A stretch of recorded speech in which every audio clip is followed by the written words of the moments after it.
Okay, what if I told you that pretty much everything you've been taught about money is just wrong? Today, we're going to dive into the really radical ideas of Robert Kiyosaki, the author of Rich Dad, Poor Dad, and we're going to figure out what really separates a rich mindset from a poor one. So let's just get right to it with a huge question. What truly separates the rich from the poor? I mean, when you look at that massive gap, what's the first thing that comes to mind? Is it just luck? A fancy degree? Maybe being born with a silver spoon? Well, according to Kiyosaki, the answer is way simpler, but also a lot deeper than all that. It's not about their bank account. It's their mindset. It all comes down to how they think about money. The whole game is won or lost right up here, in your head, long before a single dollar even changes hands. Now, let's be super clear about this. This isn't about slapping labels on people. Kiyosaki himself admits that he has poor thoughts from time to time. No, this is about understanding two totally different ways of thinking, like two different operating systems for your financial life that just happen to lead to wildly different outcomes. So here's the absolute core of it. The poor mindset, it's all about that paycheck. It's focused on earning a salary, which means you're always kind of dependent on a job or maybe the government. But the rich mindset, that's completely different. It's focused on building assets, on creating its own financial security. It's the huge difference between trading your precious time for money and building a machine that makes money for you.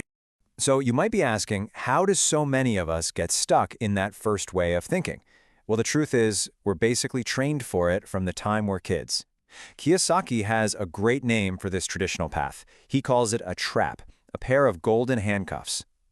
I mean, does this look familiar? Come on, this is the script we were all given, right? Study hard, get good grades, find a safe, secure job, and make sure you earn a high salary. It's supposed to be the perfect recipe for a good life. But what if that entire recipe is just wrong? Whoa, I mean, that's a pretty wild statement, isn't it? A salary disastrous?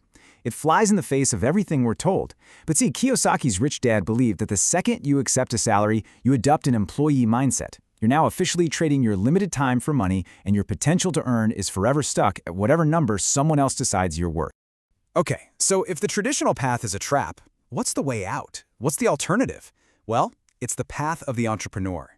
But listen, this path, it demands a totally different kind of mental toughness, a different kind of grit. Let's call it the entrepreneur's fire. And Kiyosaki tells this amazing story that really brings this to life. It's about his last day working at Xerox. He and a colleague, a guy named John, are in the story. And this is a pivotal moment for Kiyosaki. So on the day Kiyosaki quit, his colleague John basically told him, "You're gonna fail, and you'll come crawling back to this job." But Kiyosaki's response, his vow, was just, "Even if I fail, I am never coming back." See the difference?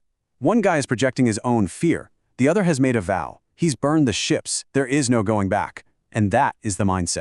Kiyosaki has this really sharp term for people who run back to their safety net. He calls them a lukhang, which is a Thai term that basically means mama's boy. Someone who fails and immediately runs back to their old job or their parents' house. He says a true entrepreneur doesn't have that safety net. There's no one to call. And that's when you're forced to get tough, to get smart, to really become an entrepreneur. Right about now, you're probably thinking, okay, this mindset stuff is cool, but the old rules work just fine for my parents, right? And you know what? You're not wrong. They did. But Kiyosaki's whole argument, the entire foundation of his philosophy, rests on a single massive event in history, when the rules of money changed forever. This is it. The year was 1971. Before then, under the old rules, the US dollar was backed by actual gold. Saving money made perfect sense. But then President Nixon took the US off the gold standard. And just like that, everything changed. Money was no longer tied to anything real. The US could now print unlimited amounts of it. And that meant the money you were saving in the bank started losing value every single day. In this new world, savers became losers. And because of that one decision in 1971, all that classic financial advice we got from our parents and grandparents, it became totally obsolete. Things like work hard, save your money, get out of debt, even your house is your biggest asset. Suddenly, these were the rules to a game that wasn't being played anymore. And this is where it gets really crazy. In this new game, the very things we're taught to be afraid of, debt and taxes, are the exact tools that make the rich richer, while at the same time, they make the poor and middle class poorer. Just look at this.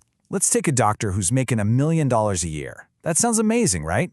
But because they're earning it as a salary, a huge chunk of it, maybe 75%, goes straight to taxes. That's $750,000 gone. They're left with just a quarter of what they earned. They're playing a losing game. Now let's flip it and look at the rich mindset. While the poor mindset is terrified of debt and tries to pay it all off, the rich mindset learns how to use debt. They go to a bank, and for every $1 million of their own money they invest, the bank might lend them $4 million more. They're using the bank's money to buy assets that make them even more money. It's a completely different game. So after all that, we get to the most important question, really. It's time to stop looking out there and start looking in here. It's time to ask yourself, what game are you playing? Here's a great way to think about it. Your financial knowledge has an expiration date. It's just like milk, right? You wouldn't drink expired milk, so why are so many of us still following financial advice that went bad way back in 1971? Maybe it's time to check the date on the rules you're following. Are they still fresh, or have they expired? So, are you playing by the rules of an employee or an entrepreneur? Think about it. Are your choices all about getting that secure salary and playing it safe in someone else's system? Or are you focused on building assets and creating your own system? And here's another way to ask it, maybe the most famous question of all, from Kiyosaki. Do you work for money, or do you make money work for you? Is your whole strategy based on trading your hours for dollars, or is it about building something that pays you while you sleep? And maybe this is the deepest question of all. When you fail, because you will, we all do, who will you become? Are you going to be the person who runs back to that safe paycheck? Or are you the person who gets up, learns the lesson, and becomes smarter and stronger for it?